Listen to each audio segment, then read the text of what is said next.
आज हम सुनेंगे वैशाख मास महात्म्य का 11वां अध्याय। तो अध्याय को अंत तक प्रेम पूर्वक सुनिएगा। मैथिली बोले, वैशाख महीने के धर्म सुलभ हैं और पुण्य समुदाय को देने वाले हैं, विष्णु भगवान को प्रसन्न करने वाले हैं और शीघ्र ही धर्म अर्थ काम और मोक्ष को देने के लिए हैं। श्रुतियों में कहे हुए ऐसे स्थायी धर्मों की प्रसिद्धि संसार में क्यों नहीं है। राजस और तामस धर्म तो अनेक प्रसिद्ध हैं, जो दुसाध्य है, बड़े यत्न से किए जाते हैं और जिनके करने में बहुत धन का व्यय होता है। कुछ लोग माघ मास की प्रशंसा करते हैं, कुछ चातुर्मास की, कोई व्यतिपात इत्यादि धर्मों का वर्णन करते हैं। इन अनंतर को विस्तार पूर्वक कहिए, मुझे सुनने की बड़ी अभिलाषा है। श्रुतदेव जी बोले, हे भूप सुनो, मैं कहता हूँ कि ये क्यों प्रसिद्ध नहीं हुए तथा दूसरे धर्मों की प्रसिद्धि क्यों संसार में हुई। संसार में राजस और तामस प्रकृति वाले बहुत से ऐसे कामी जन हैं जो संपत्ति तथा पुत्र पौत्र इत्यादि सांसारिक भोगों की इच्छा करते हैं।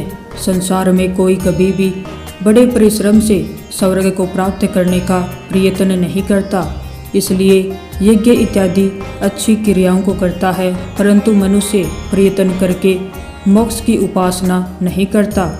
मनुष्य बड़े बड़े कर्मों से काम की चाह करता है, इसी से राजस धर्म तामस धर्म निश्चय करके प्रसिद्ध हैं। और ये हरि भगवान को प्रीति करने वाला सात्विक धर्म प्रसिद्ध नहीं है। यह धर्म निष्काम है और संसार तथा परलोक के सुख को देने वाला है। इनको देव माया से मोहित हुए मूर्ख लोग नहीं जानते। जिस प्रकार से अधिकार प्राप्त होने पर सब मनोरथ सिद्ध हो जाते हैं और मोहन के लिए स्थान प्राप्त करने में अधिकार नाश नहीं होता, इसका कारण कहता हूँ। यह दृढ़ता से भूतल में गुप्त है। वैशाख महीने के कहे हुए धर्मों में सात्विक मनुष्यों का धर्म है। प्राचीन समय में इक्ष्वाकु कुल का भूप नरग का पुत्र बड़ा यशस्वी कीर्तिमान नाम का सार्वभौम राजा था। वह राजाओं में श्रेष्ठ, ब्राह्मणों में श्रद्धा रखने वाला, क्रोध को जीतने वाला और जितेंद्रिय था। एक बार आखेट करता हुआ वह वशिष्ठ ऋषि के आश्रम में गया। मार्ग में जाते हुए उसने उस महात्मा के शिष्यों को वैशाख महीने के धर्मों को बारंबार करते हुए देखा। कोई तो पोसारा चला रहे थे तथा छाया मंडप बना रहे थे और किनारे की भूमि हटाकर स्वच्छ बावली बना रहे थे। कहीं पर वृक्ष के नीचे अच्छी तरह बैठे हुए को पंखे से हवा कर रहे थे, कहीं पर उख दान दे रहे थे, कहीं पर गंध और कहीं पर फल मध्याह्न में छाते देते हुए तथा संध्या को शरबत पिलाते थे, कहीं पर तांबुल देते थे और कहीं नेत्रों में कपूर लगा रहे थे। कोई घने जंगल में बनी छाया में सुंदर आंगन को साफ कर रहे थे, कोई लोगों के हित के लिए बालू बिछा रहे थे। हे राजन, कोई वृक्ष की शाला में भूला डाल रहे थे। तुम लोग कौन हो? यह पूछने पर उन्होंने कहा कि वशिष्ठ ऋषि के शिष्य हैं। क्या करते हो? यह पूछने पर उन्होंने कहा, ये वैशाख महीने के धर्म हैं, हम लोग सद धर्म के लिए जल्दी से इनको कर रहे हैं। हे राजेंद्र, हम लोग यह वशिष्ठ जी की आज्ञा से करते हैं। इनके करने से पुरुषों का क्या फल होता है और इससे कौन संतुष्ट होता है? जैसा तुमने सुना हो वैसा विस्तार पूर्वक मुझसे कहो। राजा के ऐसा पूछने पर उन्होंने राजा से कहा, हम लोग गुरु जी की आज्ञा से मार्ग में इन सत्कर्मों को करते हैं। यहाँ हम लोगों को अवकाश नहीं है। गुरु जी से अपना मनोरथ पूछो, वह बड़े यशस्वी हैं, इन धर्मों के तथ्यों को जानते हैं। इस प्रकार से वशिष्ठ ऋषि के ऋषियों के उत्तर देने पर वह जल्दी से उनके वेद ध्वनि से आवृत पुण्यशील आश्रम में गया। राजा को आते देखकर वशिष्ठ ऋषि ने प्रीतियुक्त होकर भली भांति उसका आतिथ्य सत्कार किया। आतिथ्य सत्कार हो जाने पर वह महात्मा के साथ सुख से बैठ गया और गुरुजी से पूछा। राजा ने कहा, मार्ग में मैंने आपके शिष्यों द्वारा किए जाते हुए बड़े बड़े आश्चर्य के शुभ कार्य देखे। इन शुभ कार्यों को करने वाले उन्होंने मेरे पूछने पर कहा कि हम लोगों को इस धर्म की प्रशंसा करने का अवकाश नहीं है। ये कर्तव्य गुरुजी से आज्ञा पाकर हम लोग कर रहे हैं। उन्होंने कहा, गुरुजी के पास जाइए, इसलिए मैं आखेट करने से थक कर आतिथ्य सत्कार चाहता हुआ आपके पास आया हूँ। मार्ग में आपके शिष्यों से किए जाते ये कार्य देखे थे। हे मुनीश्वर, इन धर्मों के विषय में सुनने की मेरी बड़ी लालसा थी। आप सब पदार्थों की उत्पत्ति जानते हो, आदरणीय हो और सब धर्मों को करते हो, इसलिए इन धर्मों को सुनने की लालसा वाले विनीत शिष्य को हे मुनीश्वर मुझे ये सब कहिए। बड़े यशस्वी ऋषि ने इक्ष्वाकुंस के राजा से ऐसा पूछने पर मन में अति प्रसन्न हुए। मुनि ने कहा, आपने यह बहुत अच्छा पूछा। हे राजन, तेरी बुद्धि स्थिर और सुशिक्षित है, इसी से विष्णु भगवान की कथा में तथा धर्मों में निमग्न हुई है। तेरे पुण्य सफल होंगे। उस शिष्य से ऐसा कहकर प्रसन्न होकर बोले, हे राजा, जो तूने पूछा है मैं उसको कहता हूँ, तुम सुनो। इसके सुनने से ही मनुष्य सब पापों से मुक्त हो जाता है। सब धर्मों को छोड़कर उसकी आत्मा सब विषयों से हट जाती है। जो वैशाख स्नान में निरत रहता है वह मधुसूदन भगवान का प्रिय हो जाता है। सब धर्मों का सांगोपांग अनुष्ठान करके भी जो वैशाख महीने के धर्म को नहीं करता तथा स्नान दान पूजन और इस महीने की पुण्य को नहीं करता, उससे हरि भगवान दूर हट जाते हैं। जो बिना स्नान किए और दान किए वैशाख महीना व्यतीत करता है वह कर्म से चांडाल होता है, इसमें कोई संदेह नहीं है। वैशाख महीने के कहे हुए धर्मों से जिसने हरि भगवान की आराधना की हो वह उनसे प्रसन्न होते हैं और सब मनोरथों को देते हैं। जगन्नाथ लक्ष्मी के पति सब पापों का नाश करने वाले हैं। वह सूक्ष्म धर्मों से प्रसन्न होते हैं और धन और कष्टों से नहीं, भक्ति पूर्वक पूजा करने से विष्णु भगवान सब कल्याण देते हैं। इस कारण हे राजन, सदा मधुसूदन भगवान की भक्ति करनी चाहिए। जल से ही जगन्नाथ विष्णु की पूजा करने पर कलेश नाश करने वाले हरि भगवान शीघ्र ही संतुष्ट हो जाते हैं। जैसे प्यासा पानी से बड़ा बड़ा कर्म भी छोटा फल देता है तथा छोटा भी बड़ा फल देता है। बड़ा कर्म न हो हेतु है और न छोटा, किंतु कर्म के स्वरूप ही विशिष्ट हैं। कर्म की गति बड़ी गंभीर है। वैशाख के कहे हुए ये धर्म छोटे हैं और थोड़े परिश्रम से होते हैं और इनके करने से बहुत धन भी वे नहीं होता, परंतु ये शुभ कार्य विष्णु भगवान को प्रियकर हैं। इसलिए हे भोपाल, तुम भी वैशाख माह के कहे हुए धर्मों को करो। तुम्हारे राज्य के सब मनुष्यों को यह शुभ करने वाले कर्म करने चाहिए। जो अदम मनुष्य वैशाख में कहे हुए धर्मों को बहुत शिक्षा देने पर भी नहीं करता, हे भूपति, उसको तुम दंड दो। इस प्रकार से भली भांति शास्त्रों में कही हुई आवश्यक बातों को कहकर तब वैशाख मास के सब धर्मों को कहा। उन सब धर्मों को सुनकर भक्ति पूर्वक गुरु जी की पूजा करके वह राजा घर आकर सब धर्मों को करने लगा। हे राजन, वह भक्तिमान राजा देवों के देव निरंजन पद्मनाभ केशव भगवान के अतिरिक्त और किसी को नहीं देखता था। हाथी पर नगाड़ा रखवाकर उसने बंदियों से यह घोषणा करवाया कि 8 वर्ष से अधिक 80 वर्ष से कम जो पुरुष सूर्य के मेष राशि में रहने पर प्रातःकाल स्नान न करेगा वह दंड पावेगा, मारा जाएगा और अवश्य देश से निकाल दिया जाएगा। पिता हो या पुत्र हो, भार्या हो अथवा मित्र हो, जो वैशाख माह में धर्म न करेगा उसको मैं शत्रु के समान मारूंगा। प्रातःकाल सुंदर जल में स्नान करके प्रज्ञान ब्राह्मणों को दान देने तथा यथाशक्ति पोसारा चलाने इत्यादि पाप नाश करने वाले धर्मों को करे। धर्म शिक्षक ब्राह्मणों को गांव-गांव में नियुक्त किया जाए तथा 5-5 गांव पर एक अधिकारी नियुक्त किया। धर्म छोड़ने वाले को दंड देने के लिए 10 सवार नियुक्त किए। इस प्रकार सर्वत्र प्रबंध करने से उस सार्वभौम राजा के शासन से यह धर्म रूपी वृक्ष सब देशों में विस्तार पूर्वक बढ़ गया। जो मनुष्य राजा के देश में मरते हैं, प्रमाद से भी मरते हैं, तो हे राजेंद्र, वे स्वर्ग में जाते हैं। वे मनुष्य अवश्य विष्णु लोक को प्राप्त करते हैं। सूर्य के मेष राशि में जाने पर जो लोग प्रातःकाल एक बार किसी बहाने से स्नान करते हैं वे सब पापों से मुक्त होकर विष्णु के परम पद को प्राप्त होते हैं। एक बार जो वैशाख महीने में स्नान करने से मनुष्य यमलोक को प्राप्त नहीं करता। हे राजन, सूर्यवंशी उस राजा ने मरण के लेख को मिटा दिया। तब चित्रगुप्त को लिखने का काम न रह गया। पहले के पाप संबंधी लेख मिटा दिए गए।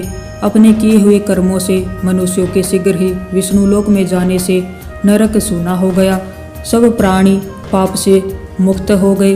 वैशाख धर्म के प्रभाव से नरक जाने का मार्ग रुक गया। सब मनुष्य स्वच्छ होकर विष्णुलोक जाने लगे। देवताओं के सब लोक भी उसी प्रकार शून्य हो गए। स्वर्ग शून्य हो गया, नरक भी शून्य हो गया। नारद जी ने धर्मराज के पास जाकर कहा, हे राजन, नरक में अब चिल्लाहट शब्द नहीं सुन पड़ते जैसे पहले सुन पड़ते थे। किसी पाप कर्मों की लिखावट भी नहीं होती। चित्रगुप्त मुनि के समान चुपचाप मौन बैठे रहते हैं। हे राजेंद्र, पाप कर्म करने वाले माया और गर्व से भरे मनुष्य आपके लोक में नहीं जाते, इसका कारण बतलाइए। महात्मा नारद के ऐसे वचन कहने पर कुछ दीनता प्राप्त करके व्यवस्थ राजा बोले, हे नारद, इस समय पृथ्वी पर जो राजा है वह पुराण पुरुषोत्तम ऋषिकेश भगवान का बड़ा भक्त है। उसने डुग्गी पिटवा कर आज्ञा कराया है कि 8 वर्ष से लेकर 80 वर्ष तक का जो मनुष्य वैशाख महीने के धर्मों को नहीं करेगा वह निसंदेह दंड पाएगा। उसी भय से सब लोग इसका उल्लंघन नहीं करते। हे नारद, इसी धर्म से वे विष्णु धाम को जाते हैं। वैशाख सेवा से वे लोग वैकुंठ में चले जाते हैं। हे मुनि श्रेष्ठ, उस राजा ने अब मार्ग रोक दिया है। नवरक को, स्वर्ग को तथा देवलोक को सुना कर दिया है। लेखक लोग आराम करते हैं, लिखे हुए को भी मनुष्य मिटा रहे हैं। मुनि, वैशाख मास के धर्म का ऐसा महात्म्य है। हे द्विज, वैशाख के धर्मों को करके लोग ब्रह्म हत्या इत्यादि पापों से मुक्त होकर विष्णु के परम पद को प्राप्त होते हैं। ऐसा मैं काठ के समान हो गया हूँ, मुझे कुछ सूझ नहीं पड़ता। अतएव उस महाबली से युद्ध करके मैं उसको मार डालूंगा। स्वामी के कार्य को न करता हुआ जो व्यापारहीन पड़ता है उसका धन नाश हो जाता है और वह निश्चय नरक में जाता है। यदि देववश वह अवध्य होगा तो ब्रह्मा के पास जाकर उनसे सब वार्ता निवेदन करके तभी मैं अवश्य स्वस्थ होऊंगा। ऐसा कहकर मुनि से सलाह करके अपने अनुचरों के साथ पृथ्वी पर गया। काले भैंसे पर चढ़कर भयंकर दंड उठाकर मृत्यु दंड, ज्वर इत्यादि भयंकर सहायकों को लेकर 50 करोड़ संख्या में यमदूतों से घिरा हुआ शीघ्र ही उस राजा की पुरी को घेर लिया। सब लोगों को भय करने वाले शंख का बड़ा शब्द किया। उसको सुन वह राजऋषि व्यवस्थित यम आया है ऐसा जानकर अपनी सब सेना इकट्ठी करके क्रोध से नगर के बाहर निकला। तब इन दोनों का रोवा खड़ा करने वाला भयंकर युद्ध हुआ। मृत्यु, काल, रोग तथा यमदूतों के स्वामी को जीत कर उस राजर्षि ने क्षण भर में इनको दूर भगा दिया। तब यमराज क्रोध करके स्वयं उसके पास आए। उसने बहुत बाणों से युद्ध किया और सिंह के समान गर्जना किया। राजा ने 3 बाणों से धनुष को तोड़ डाला। तब ढाल तलवार लेकर यम मारने को चला। उसको देखकर राजा ने क्रुद्ध होकर ढाल और तलवार को काट डाला और काले नाथ के समान एक तीर उसके मस्तक पर चुभाया। तब यम ने क्रुद्ध होकर दंड उठाया और ब्रह्मास्त्र से अभिमंत्रित करके उसके ऊपर दंड फेंका। तब देखने वाले मनुष्यों ने बड़ा हाहाकार मचाया। तब विष्णु ने अपने भक्त की रक्षा के लिए अग्नि चक्र फेंका। विष्णु भगवान का फेंका हुआ चक्र तब जल्दी से रण में आया। यम दंड से युद्ध करके तथा ब्रह्मास्त्र को हटाकर वह अति युद्ध वह यस्त्र यम को मारने में उद्यत हुआ। तब वह देव भक्त डर कर जल्दी से चक्र की स्तुति करने लगा। हे सहस्त्राधार, हे विष्णु के हाथ के आभूषण, तुमको नमस्कार। तुमको भगवान हरि ने सर्वलोक की रक्षा करने के लिए पहले धारण किया था। हे महाबल, हे विष्णु भक्त, तुमको मैं यम की रक्षा करने के लिए मांगता हूँ। देवताओं से द्रोह करने वाले मनुष्यों का काल तुम ही हो, दूसरा कोई नहीं है। इसलिए हे जगतपति, इस यम की रक्षा करो, कृपा करो। राजा से ऐसी स्तुति किए जाने पर चक्र ने यम को राजा के समीप पहुंचाकर देवताओं के देखते देखते स्वर्ग में चला गया। तब यम बहुत निर्विघ्न होकर ब्रह्मा के स्थान को गया। वहां पर मूर्तिमान तथा अमूर्तिमान प्राणियों से घिरे हुए ब्रह्मा जी को बैठे देखा। वह सबके आश्रय हैं, जगत के बीच हैं, सब लोकों के पितामह हैं। अनेक लोकपाल तथा दिक्पालों से उपासना किए जाते हैं। इतिहास, पुराण इत्यादि तथा विग्रह स्थिति वेदों से मूर्ति धारण करने वाले तथा समुद्र, नदी और सरोवर मूर्ति धारण किए तथा पीपल इत्यादि सब वृक्ष, बावली, कुआं, तालाब तथा पर्वत मूर्ति धारण किए। दिन रात, पक्ष, महीने, सत्वर तथा कला, काष्ठा, निमेष, ऋतु, ऐन, युग, संकल्प, विकल्प, निमेष तथा ऋषु, योग, कारण, पूर्णमासी, चंद्रमा का क्षय, सुख दुख, भय, लाभ, हानि, जय अजय, सत्व, रज तथा तमस से युक्त, शांति, मूढ़, अति घोर विकार और प्रकृति से वायु, देव, श्लेष्मा, पित्त इत्यादि से युक्त यम इनके भय समान लज्जा युक्त पहुंचा और उसने मलिन मुख किए हुए पृथ्वी तल को देखा। पास में बैठे हुए लोग यम को आते हुए देख आश्चर्य से आपस में कहने लगे कि यम यहाँ क्यों आया? लोक की सृष्टि करने वाला पितामह से भेंट करने आया है। यह रचि सूत तो एक क्षण के लिए भी व्यापार सुने नहीं रहता। यह यहाँ किस लिए आया है? क्या देवता लोग कुशल से हैं? बड़ा आश्चर्य तो यह है कि इसकी पट्टियाँ घो गई हैं। इसके पीछे पीछे इसका लेखक भी आया है। इसका मुख भी दीनता से दवा है। इस अधर्म से डरने वाली की भी कदाचित पट्टियाँ घो गई हैं और जब न देखा था और न सुना था, अब वह हो गया है। उनके ऐसा कहने पर प्राणियों के प्रेत पर शासन करने वाला सूर्य का पुत्र यम ब्रह्मा जी के आगे भूमि पर ऐसा गिरा जैसे जड़ कटा हुआ वृक्ष और बचाओ बचाओ कहकर रोया। वह कहने लगा, हे देवेश, मैं हारा हूँ, मेरी पटिया घुल गई हैं। हे कमलासन, आपके नाथ रहने पर भी मैं नाश देखता हूँ। हे राजेंद्र, ऐसा कहकर वह चेतना शून्य हो गया। सब सभा में कोलाहल का शब्द हुआ। जो सब स्थावर मनुष्य इत्यादि को रुलाता है, वह विवस्त यम किस लिए दुखी होकर रोता है? जो मनुष्यों को कष्ट देने वाला है, वह इतनी जल्दी दुखी क्यों हुआ? और उसे पाप करने वाला मनुष्य कल्याण को प्राप्त नहीं करता। तब ब्रह्मा जी की इच्छा जानकर वायु ने उसका मुख बंद कर दिया। लोगों को हटाकर सब लोगों के सूत्र रूप उदार चित्त वाले ब्रह्मा जी ने अपनी मोटी भुजाओं से धीरे धीरे उसको उठाया और कलपते हुए उस पराधीन को आसन पर बैठाकर रविसुत यम से पूछा, किससे तुम हराए गए हो और किसने तुम्हें स्थान से हटाया है? हे लोकपति, किसने तुम्हारी पट्टियां धो डाली हैं? सब बात पूर्ण रूप से कुशकेतु के पुत्र के आगे कहो। हे तात, वह सबका प्रभु है, तेरा है, मेरा भी है। हे यम, वह तुम्हारे हृदय के दुख को हरेगा। जब पवन देवता ने ऐसी बात कहा, तब अति दिन रवि पुत्र यम ने कुशकेतु के पुत्र के मुख की ओर देखकर गदगद वाणी से कहा,